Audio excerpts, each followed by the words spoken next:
Саламатсыздар ма, балалар? Саламатсыздар.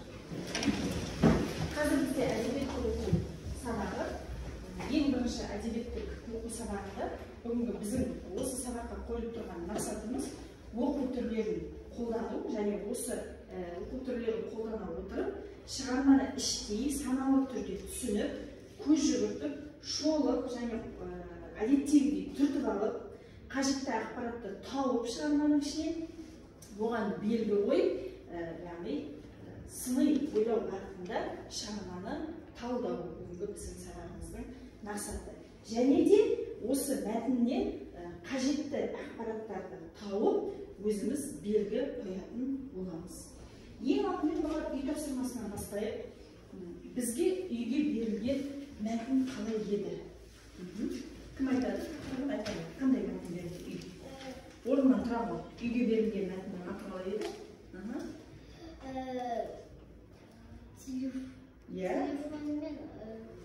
Телефон және аман және телефон.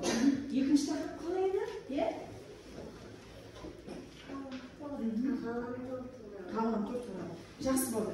Осы екі мәтіннің ұқсастығы мен айырмашылығын тауып келіңіздер деген болатын. Жақсы. Кім ең алдымен біздер ұқсастығына тоқталайық?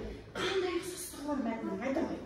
Екі мәтінде де ғаламторда телефон уақыт бөледі. Ғаламторға және телефонға көп уақыт бөледі. Өте жақсы. Тағы қандай ұқсастығы бар? Айырмашылығын айтсам болады ма? Тағы айырмашылығына сосын тоқталамыз. Ұқсастықтарды айтып алайық бірінші. Қандай ұқсастығы бар? Екеуі де анасын тыңдаған жоқ.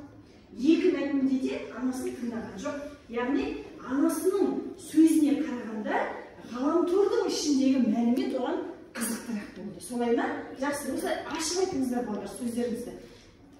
Қандай ұқсастығы бар? Дәптерлеріңізден оқуға болады. Үйге берілген тапсырма ғой, иә? Телефон мен ғаламтордың зияны. Дұрыс. Яғни ғаламтордың жалпы телефонның зияны. Тағы да айта ғой. Сабақ үлгерімі төмендейді. Дұрыс. Өте жақсы. Сабақ үлгерімі төмендейді. Жақсы болды. Бір шана ұқсастығын айтқан сияқтымыз, иә? Енді қандай айырмашылық бар? Екі мәтіннің екеуінде таныстық. Қандай айырмашылық байқадыңдар? Қолдарыңа алыңдар дәптерді. Ғаламтордан барлығын қарауға болады, ал үй телефонынан тек звондай аласың. Өте жақсы, тек хабарласа аласың. Альмира? Айырмашылығы бірі мәтін, бірі өлең. Өте жақсы. Тағы да. Ажалмен, қандай айырмашылығы бар? Мәтінде мүмкіндігі шектеулі жандарға емес, барлық тұтынушыларға қажет және ыңғайлы. Өте жақсы. Өте керемет айырмашылықтар айтасың. Салтанат айта ғой. Біреуінде ол досымен сөйлесіп отыр. Біріншісінде ол досымен сөйлесіп отыр. Ал екіншісінде өз ойын айтып тұр. Өз ойын айтып. Өте жақсы болды. Үй тапсырмасы керемет қорытындыланды. Яғни мәтінді біреуі мәтін екендігін аңғарған екенсіздер, біреуі өлең екендігін аңғарған екенсіздер.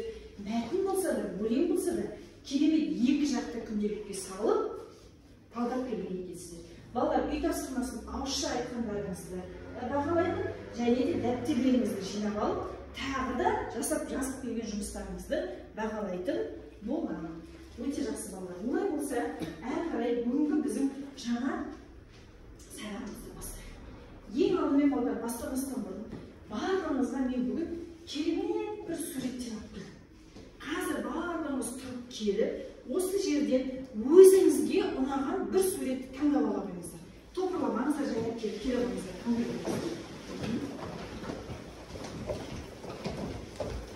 Сосын суретті алғаннан кейін өздеріңіз келісіп, әр топқа бөліне қойыңыздар.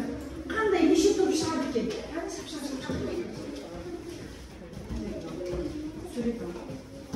Топ-топ болып жинала қойыңыздар.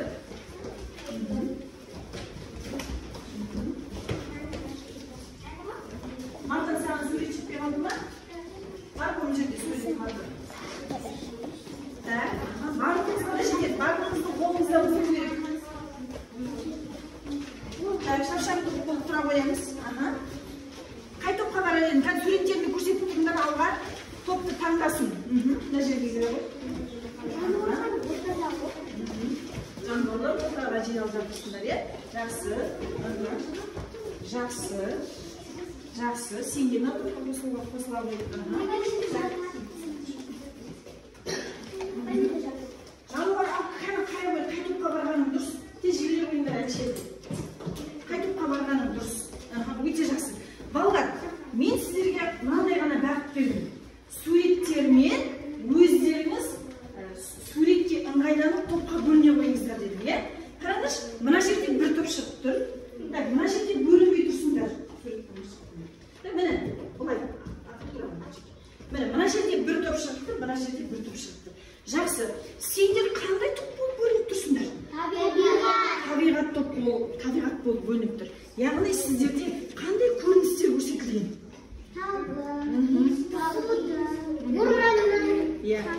Бұл неліктен ұнады сіздерге бұл сурет? Иә, айтамын. Өйткені орманда таза ауасы жақсы. Жалғастыра қой. Бұл әдемі жерлер. Жалғастыра қой. Таза ауада демалған қатты ұнайды. Өте жақсы, өте жақсы. Ал сіздер жануарлар тобы. Яғни сіздердің барлығыңызды жануар таңдаған екенсіздер. Не айтуға болады жануарлар туралы? Жануардың пайдасы бар. Жақсы, пайдасы бар екен. Қандай пайдасы бар? Оның жүнін алады. Иә, терісі, жүні бізге пайдалы да. Ол қандай табиғатқа жатады жануар?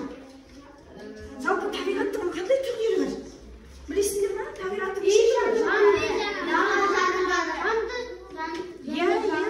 жанды және яғни өлі табиғат және тірі табиғат. Соның қайсысына жатады жануар?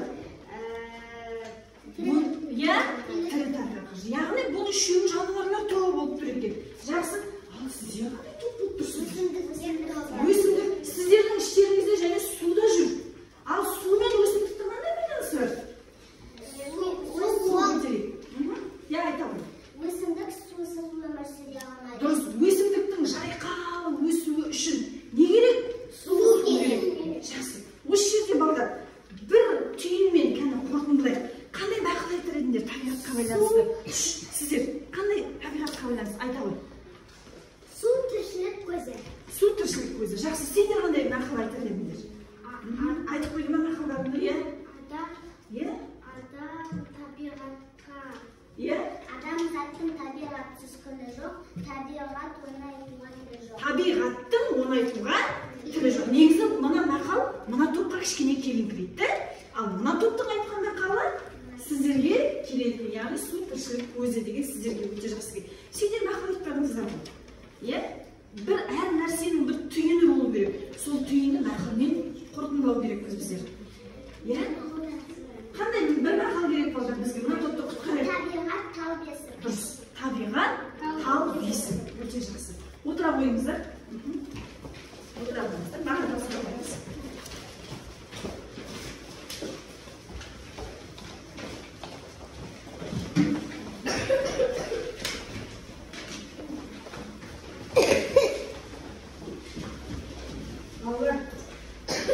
Мана сіздердің қолдарыңызға берілген суреттердің барлығына бір ота тағып қояйықшы. Жер ана деп қоюға, тағына не деп қоюға? Әсем табиғат деп қоюға.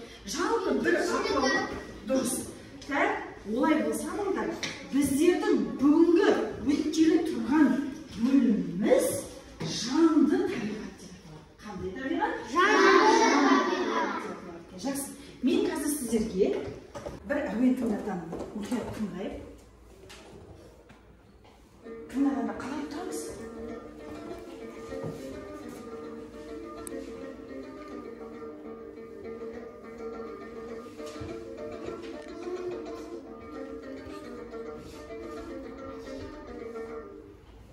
Балдар, не тыңдадыңыз? Домбырада орындалған не? Күйді тартатын адамды кім деп айтамыз? Күйші деп айтамыз. Балдар, бұл Құрманғазының Ақсақ киік деген күйі. Ақсақ киік деген күйі. Бүгінгі біздің тақырыбымыз балдар Ақсақ киік деп аталады. Кәмді төлерімізді ашып жазайық. Тақырыпты жазайық. Ақсақ киік.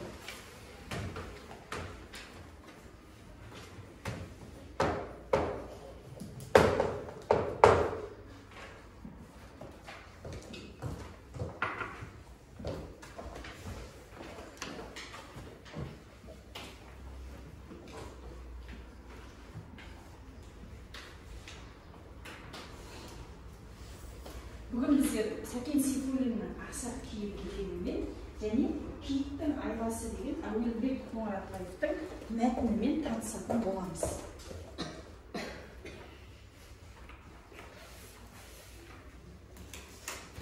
Балдар, ең бірінші мәтінмен таныспастан бұрын мәтінді талдау мына бағалау критерийлеріне байланысты жүретін болады. Айтып өтейін, сіздерге таныстырып өтейін бағалау критерийін.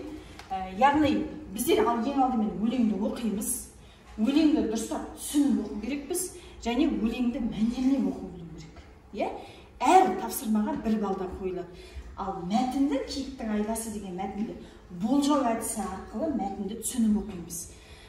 Және сурет берілген кітапта сол суретпен жұмыс жасаймыз, сурет бойынша мәтінді әңгімелейміз, және мәтінмен жұмыс жасағанда мәтін бойынша сұрақтар қойылады, және сөз тіркестері бар, сол сөз тіркестерінің байланысын көрсетеміз.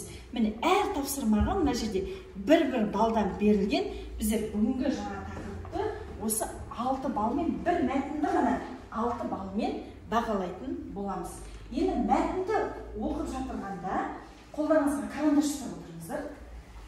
Ал енді карандашымызды қолымызға алсақ, мына шартты белгілер бойынша белгілеп отырамыз, мәтінді.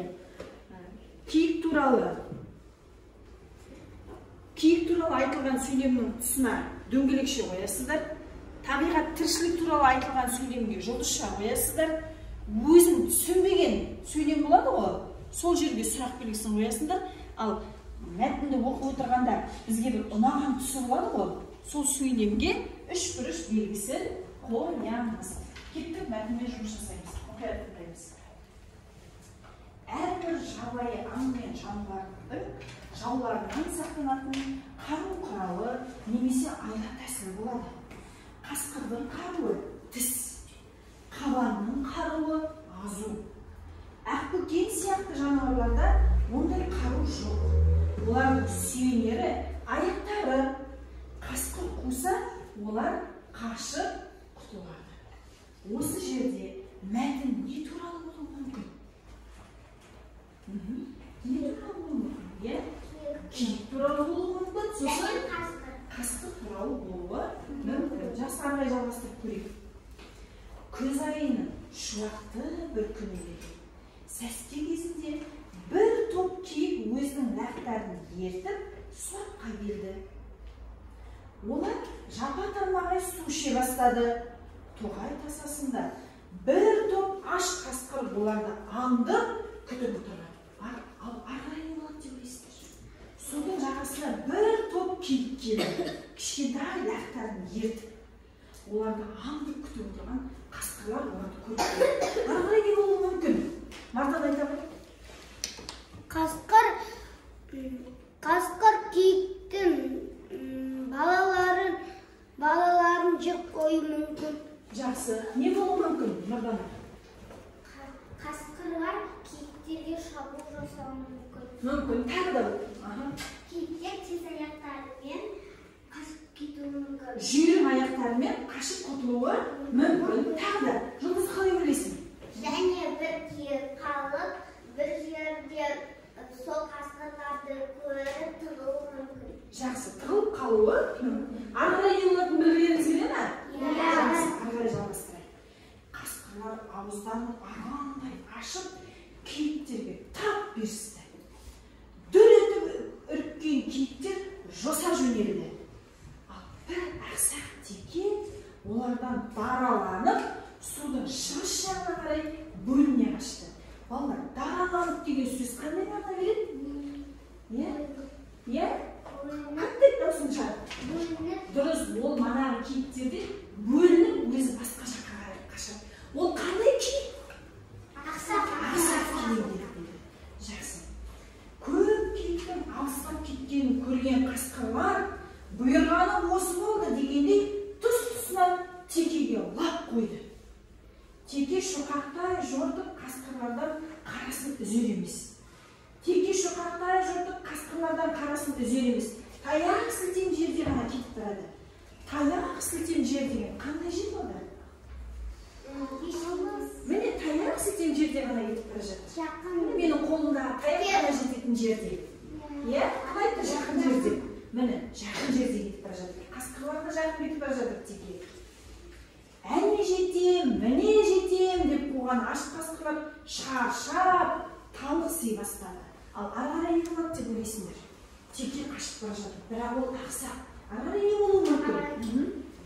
Ақсақ киіп бір жерге тоқтап, қасқырларға жем болуы мүмкін. Мүмкін. Тағы да, иә айта ғой. Ақсақ киіп өзі өздері достарының қасына кетіп қалуы мүмкін. Мүмкін. Тағы да бір адамның үшінші пікірін сұрайық. Сен қалай ойлайсың, Алина? Не болуы мүмкін?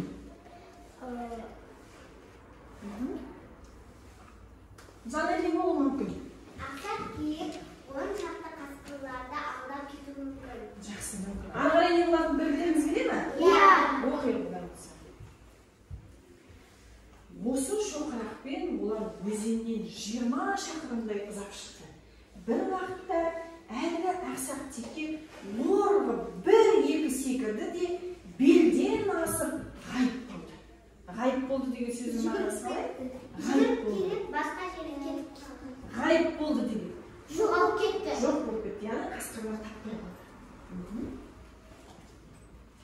Үздік создық арсылдай діңкесі құраған қасқырлар тілдері салақтап, әр жерде шоқиып отырып қалды.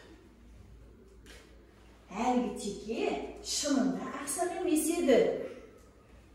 Өзінің үйірін, буыны қатаймаған нақтарын аман сақтап қалу үшін өтірік ақсақ айла етті.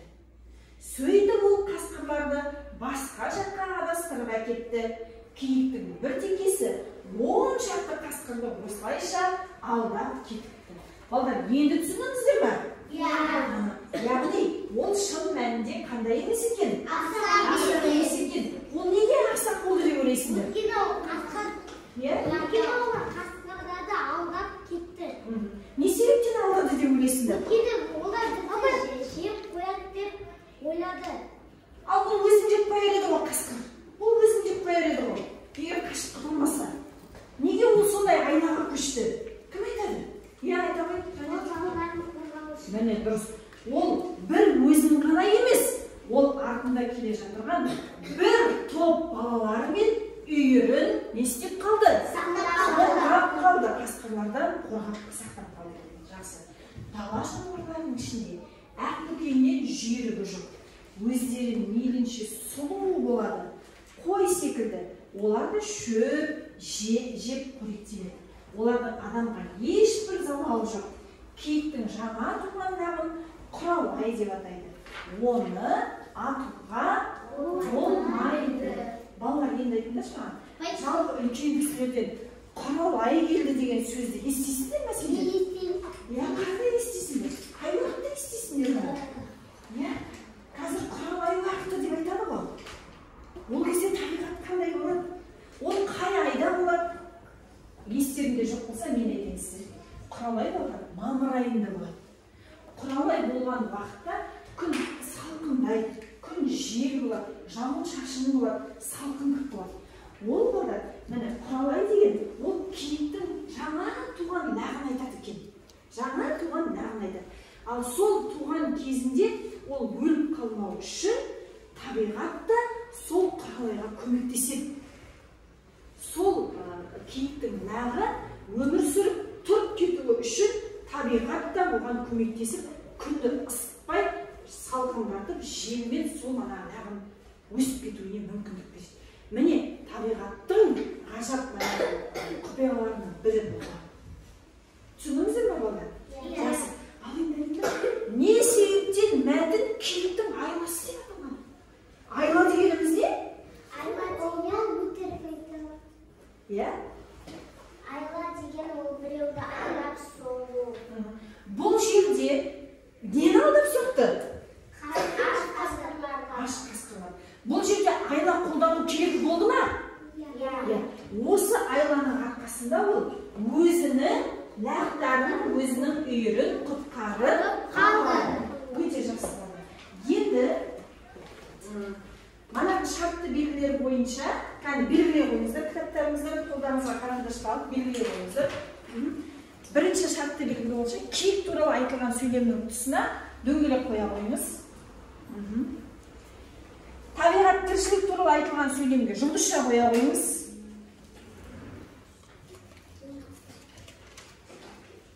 Ұнаған сөйлеміңе үшбұрыш қоя қойыңыз. Енді отыра қойыңыздар. Енді кім маған айтады? Киік туралы айтылған сөйлем. Қай жерде? Киік туралы айтылған сөйлем. Ақсақ киік. Айта қойсыз алтын.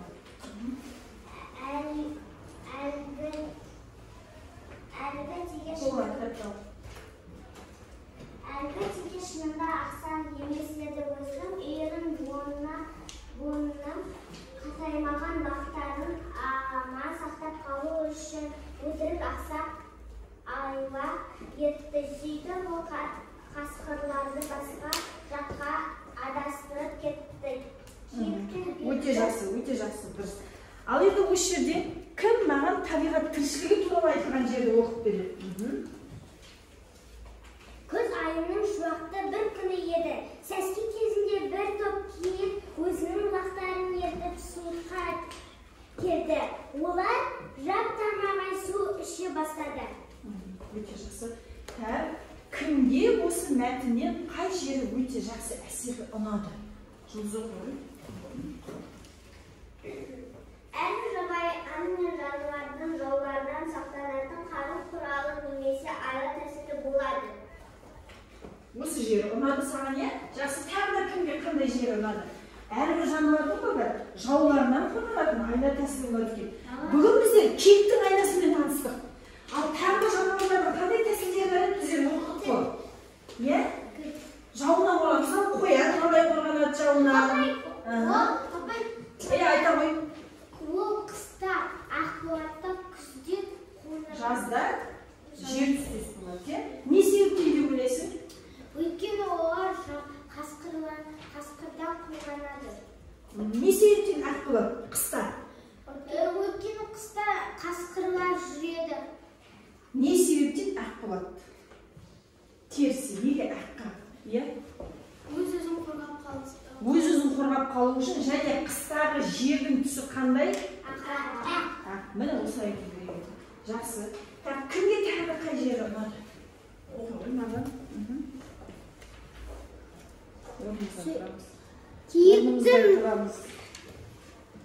Киіктің бір текесі 10 шақты қасқырларды осылайша алдырып кетті. Жақсы. Кімге тағы да қай жері ұнады? Айта ғой. Дала жануарлар ішінде ақбөкен жүйрік жоқ. Ақбөкеннен жүйрігі жоқ. Өте жақсы. Айта ғой. Жанет қай жері ұнады? Қасқырдың қаруы тіс, қабанның қаруы ату. Жақсы. Ал әлгі теке шынында да ақсақ емес еді деген жері ешкімге ұнамады ма? Кім айтады? Оқы ғой. Әлгі теке шынында ақсақ емес еді. Өзінің үйірінен буыны қатаймаған, лақтарын аман сақтап қалу үшін буыны қатаймаған. Өтірік ақсақ айла етті. Жақсы. Балдар, маған да осы жері ұнады. Жалпы мәтіннің мазмұны өте жақсы шебер суреттелген, түсінікті. Бірақ осы әр мәтіннің ішінде бір сол мәтіннің түйінін ашатын бір сөйлем болады. Солай ба? Сол сөйлемді нақты табу керек еді. Оны бізде Жанетке тапты. Әлгі теке шынында да ақсақ емес еді. Ал мәтіннің тақырыбы киіктің айласы. Міне, мәтіннің тақырыбын ашып тұрған сөйлем осы. Киіктің айласы болды. Ақсақ болып көріну қасқырлар. Ол манағы киіктің айласы. Міне, мәтіннің негізгі түйіні осы. Яғни бұл өзінің үйірін құтқару мақсатында. Жақсы балдар, өздеріңізге ұнаған жерлеріңізді тауып жатырсыздар, сұрақтарға барлығына жауап беріп жатырсыздар. Мәтін барысында мен сіздердің алдарыңызға стикерлер қойып кеттім. Осы бойынша мен сіздерді бағалайтын боламын. Жақсы балдар, енді бүгінгі мәтінімізді қорытындылау мақсатында киіктің айласы деген мәтінмен таныстық. Барлығыңызға түсінді деп ойлаймын. Сол мәтінді түсінгендіктерімді білу мақсатында қазір әлі кішкене шаршағанда болармыз, кішкене демалып, бойымызды жазып, ойнай отырып, қорытынды сұрақтарға да жауап берейік. Бірінші топ, екінші қатар, яғни бірінші қатар, екінші қатар, үшінші қатар кезекпен тұра қойыңдар. Мына жерге.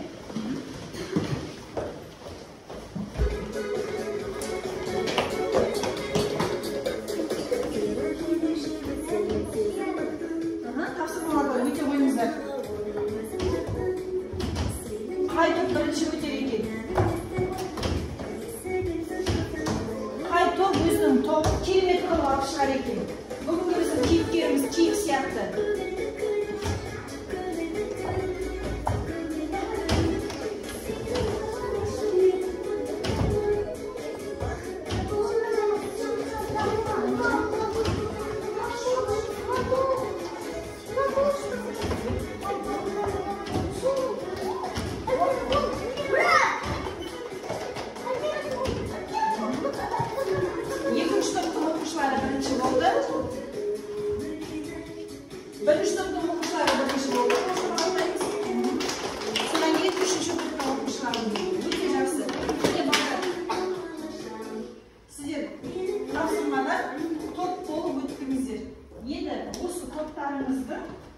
Қорғау мақсатында мен сіздерге бірінші топ қай топ болды? Сіздер көрдіңіздер, сіздерге мынандай сұрақ. Ақбөкен туралы қандай мәлімет алдық бүгінгі сағатта? Жауап бере ғой. Ақбөкен ол тез жүгіреді. Жақсы, тағы не еді ол? Сүйкімді. Сүйкімді, өте жақсы әнші. Ақбөкендер өте сұлу болады. Өте сұлу болады. Тағы да қосасыздар ма? Ақбөкен олар шойсақты шөппен қоректенеді. Өте жақсы. Ақбөкен туралы мәтіндегі айтылған сұрақтардың барлығына жауап бердіңіздер. Мәліметтің барлығын қамтыдыңыздар. Екінші болған сіздерге, екінші. Мәтін неліктен киіктің айласы деп аталған? Жоқ Өйткені киік қасқырлардан балаларын қорғау үшін өтіріктен асқақ болды. Ақсақ болды. Және де балаларын және үйір. Өте жақсы. Қалған топ қосылады, осы жауапқа. Үшінші топ. Киіктің жаңа туған лағы не дейді? Құралай дейді. Өте жақсы. Өте жақсы. Отыра қойыңыздар орындарыңызға.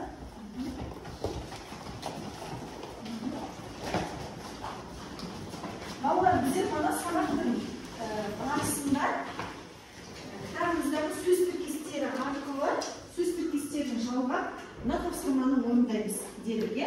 Қандай кітаптың 40-шы бетін ашарыңыздар. 40-шы бетін ашарыңыздар. Мәтінге сүйеніп байланысу сызықтарын жүргізіп. Осының тек қана біріншісін ғана көрсете қойып, қолымызға қалам салып аламыз. Таяқ, сілтем, жер деген болды. Болды ма?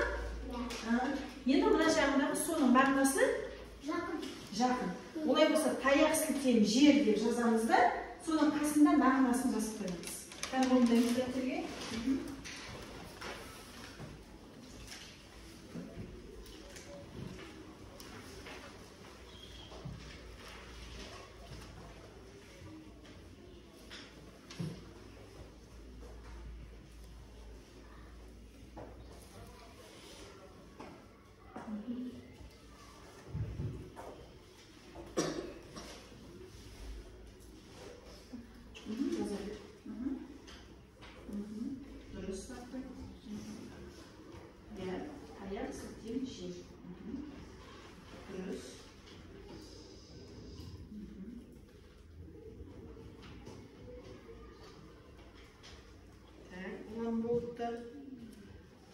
Әлде әдем жаз. Жақсы ма? Мағанды қалыпты. Өте жақсы. Жақсы болдар. Бірінші болып орындаған оқушыларды бағалап кетейін. Оқылы қандай сөз тіркесі сенде шықты? Таяқ, сілтем, жерде ғана кетіп барады. Дұрыс. Таяқ, сілтем, жерде ғана кетіп барады. Бұл жақын деген мағынаны білдіреді. Жақсы болды. Бәріміз бері қараймыз, қаламсамызды қойайық. Бүгінгі өткен жаңа тақырыбымыздың аты қалай? Киікті сабағымыздағы бүгінгі қатысқан оқушылардың алдарыңызға манағы ең басындағы мәтінге байланысты дескрипторлар бойынша бағалап шықтым қатысқан оқушыларды, және де дәптермен дұрыс, таза, әдемі жұмыс жасаған бірінші болған оқушыларға өте жақсы деген смайликтермен бағалап шықтым. Сол бағаларыңызды енді күнделікке қоятын боламыз. Сабақ аяқталды. Орнымыздан тұрайық. Сау болыңыздар.